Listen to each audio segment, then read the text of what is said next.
So the history of Horicon is unique, as it's been tied to the area for over 100 years. It started as grain drill with the Van Brunts in the 1860s, and then John Deere was bought in 1911.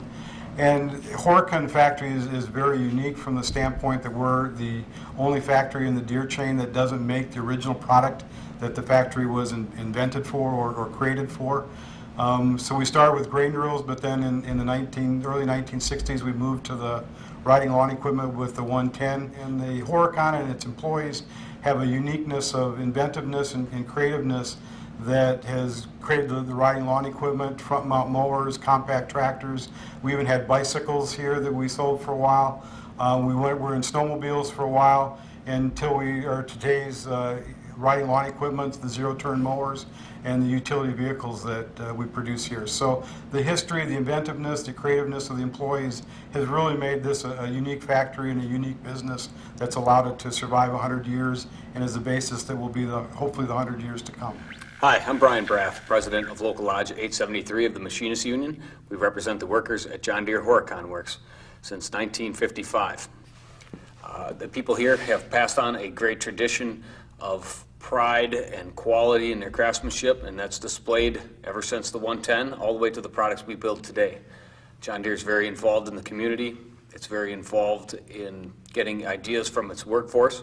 Our union workforce is very strong, and we take great pride in building a quality product. Started with John Deere in April 1951 and left there and first retired 1st of December 1984, so it's about 34 years, lacking a few months. My neighbor was at the Industrial Equipment Works. He was a division engineer, and he was telling me about lawn and garden tractors and asked me if I'd be interested in working on them.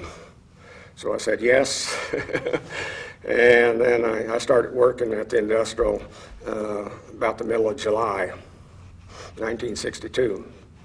At the time, preliminary design work had been done on the tractor. Henry Dreyfuss and Associates, they had done a lot of the styling. Well, the hood was all designed, and fiberglass hood. Well, I brought in to the Industrial Equipment Works at the time.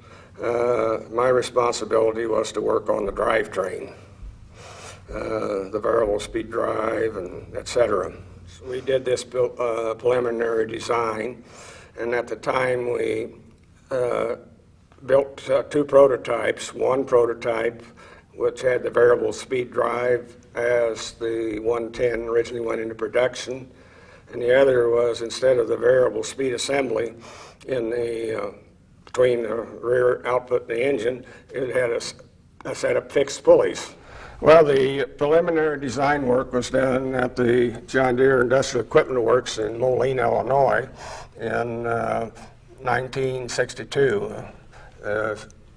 They had started work about March 1962, and we finished the prototypes in, I would say, about October 62. I started in 1958. First of all, I worked out in the factory and the Model B grain drill line for about 3 months. And then someone called me from personnel and said they have an opening up in the sales department. So I went up and interviewed with Ray Davis, who was sales manager at the time. They were looking for somebody to make parts catalogs. And so when I went up there for the interview, of course, I said to Ray Davis, who was there, I said, I apologize for the green on my shirt. And he says to me, you don't ever apologize for John Deere green. So then I saw on his desk, he had a P-38 sitting there. And I asked him, I says, were you in the Army Air Force? He said, yes. He said, I flew P-38s in the Pacific area doing photography work, you know, aerial photography. Okay, he says, were you in service? I said, yes, I was in the Air Force from 1952 to 1956. So he hired me as a parts catalog man, doing the exploded views for all the tractors. And that time we had grain drills, fertilizer distributors, and cultivators. So I did the parts catalogs.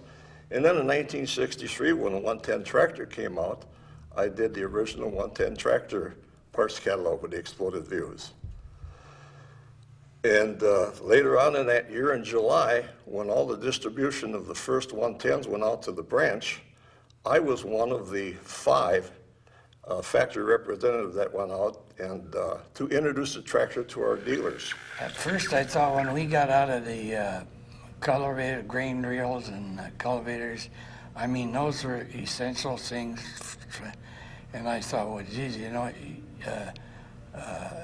you're making those programs that are a necessity, which still are, but I think that has something to do with our, the way we were brought up is, okay, I thought we were gonna lose, you know, because we're making a luxury item as a necessity. At this time, too, that we built 2 different experimental models. One was called the 9XA1 and one was called the 9XA2. The thinking there was that we would build a price leader tractor that was a little lower cost with not the features that the other one had, variable speed drive and so forth. And that tractor had like sleeve bearings on the front axle.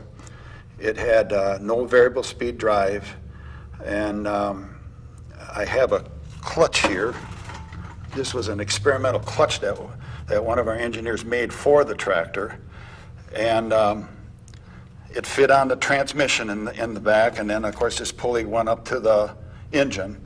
And but one can look at this and see that this would cost more than what the variable speed drive pulley would cost. So that was let go, and we got away from that, and we wound up with a tractor that had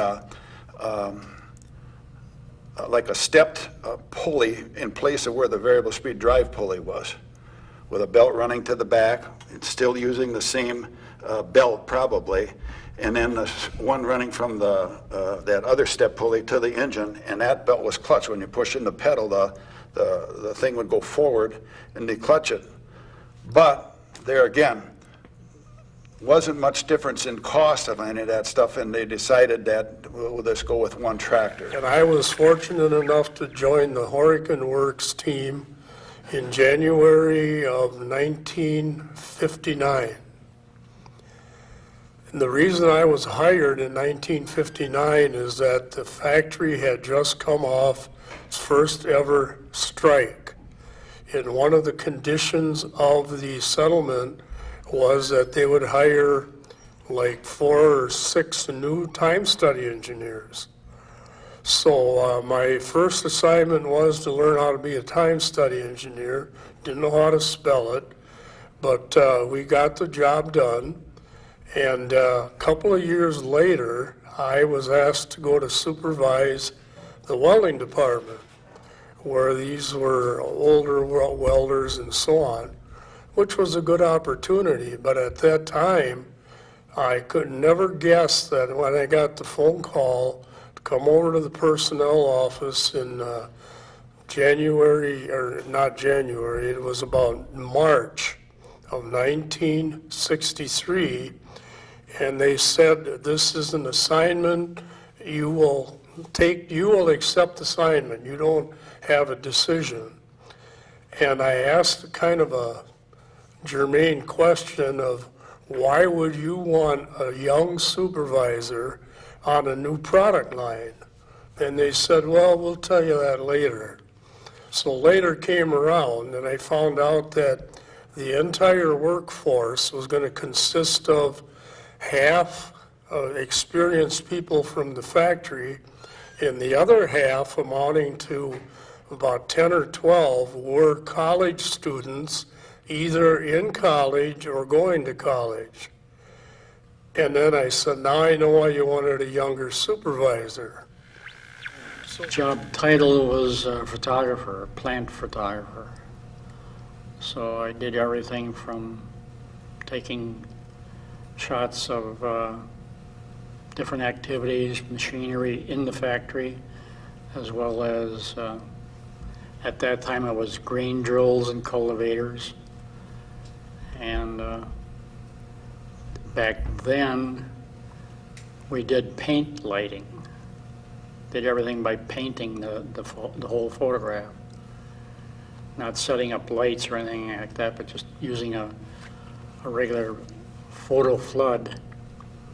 And for about a 10-minute exposure, and the building was all dark, except for lighting the product. And that's how we made our pictures back then. I was just fortunate to be there with the factory and John Deere, and it was the right time at the right moment, you know.